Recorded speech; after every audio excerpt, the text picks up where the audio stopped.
lot has to be said about the APC rally, and that was no pun intended, really. The APC rally yesterday in Jos. Yeah, struck all the right notes, got all the people there, and a lot of people attended. Over 20 governors, 22 governors are here. You can't take this away from Bola Tinubu. He's a good politician. He knows his grassroots strategy. He's been doing this for over 30 years. He will bring out a crowd, right? He will pull together a show. And that's what he did yesterday. But the quibbles I'm hearing, that how come we have so much private jets in this country where a lot of people are suffering and all of that. And some people were saying, okay, why are state officials, governors and the likes, flying private jets at the expense of suffering people? That some of these governors too will also claim that, oh, it's difficult for them to pay salaries in their states and all of that. That's some of the feedback I'm getting from people. But good on him. Also, he tried so hard to be able to placate President Muhammad Buhari with his speech yesterday that he will leave up the legacy. But a lot of people are quick to ask, so what legacy is it going to continue from President Muhammad Buhari? As of this morning, inflation is 21.07%. 0.9. 0.9%? 0.9. Okay, 0.09%. As of this morning, petrol prices are on the increase because we're already seeing problems with landing costs and forex problems. As of this morning, it's harder for a Nigerian to be able to get a meal. Some people are doing 0.01. The CBN target for inflation is supposed to be 9%.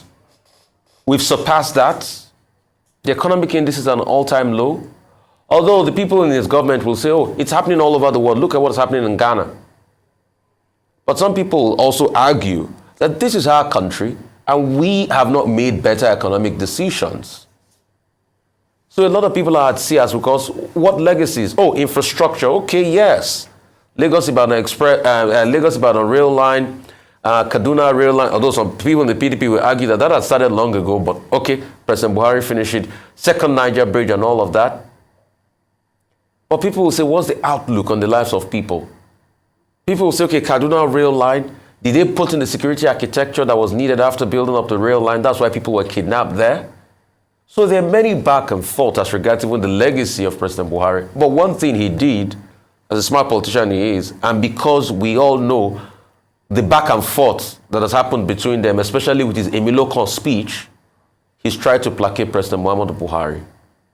And it was a good showing with the president being there. But also in his messaging, giving all the hope messaging and all of that, it is incumbent on candidates to stop this abuse of their political adversary. Calling people termites, calling people all sorts of names. But some people on the flip side will argue that all these politicians are the same anyway. And that's why probably the presidential candidate said, God bless APD, APC. Because he knows they are the same. Because even look at the man that he's running against. Look at the presidential candidate of the PDP. At some point, they were all in the same political party. This same Bola Tinubu did give Atiku, like he said, the presidential ticket of the ACN then. And they all formed the APC. When, Atiku Abubakar was disgruntled with Jonathan's, trying to run the second term. And because of that, he took his own faction of the PDP and they joined forces into what morphed into the APC. And that's why when Atiku Abubakar said, oh, it was Buhari and Tinubu that formed the APC, a lot of people say he was trying to be clever by half. So maybe he knows they are all the same. That's why that happened. But politicians should show example to their followers. They should not call each other names. They should stay on their message and advance their ideas. The rowdiness too was talked about. Some people made some speculations. But whatever it is, we need a better system of reining people in. It is a bad optics for the deputy speaker to be saying security forces should stop beating citizens, because no matter what was happening, those people too were citizens. And it's bad optics for the rally.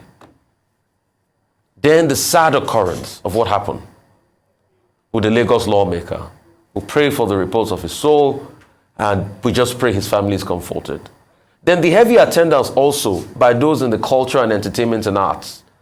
A lot of, Yoruba Nollywood actors were there. They took turns. I could see Ogogo there. I could see a lot of other people there. And also actors across board.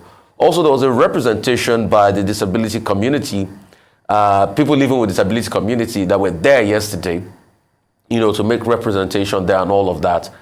But good note, good starting, good footing for him. The question is, how is he going to consolidate? And how are they going to keep these gaps in check? And how are they going to ensure that it's only on their message they stay on, not abusing other people? And probably would like to get a reaction. I'm sure the APC machinery will be writing his reaction as regards the, I don't want to call it fraudulent sleep, probably call it a metaphor or whatever it is. The prayer. The PDP has also reacted to it. The campaign season has started. But most importantly, let us stay on the message. Because all of this rhetoric is just poetry. And I always quote Mario Cuomo that we campaign in poetry, but we govern in prose. I would have thought the candidates will say, this is how I'm going to reduce the inflation numbers. This is what I'm going to do as regards inflation, and give us details how to do it. And those are the important conversations we shall have.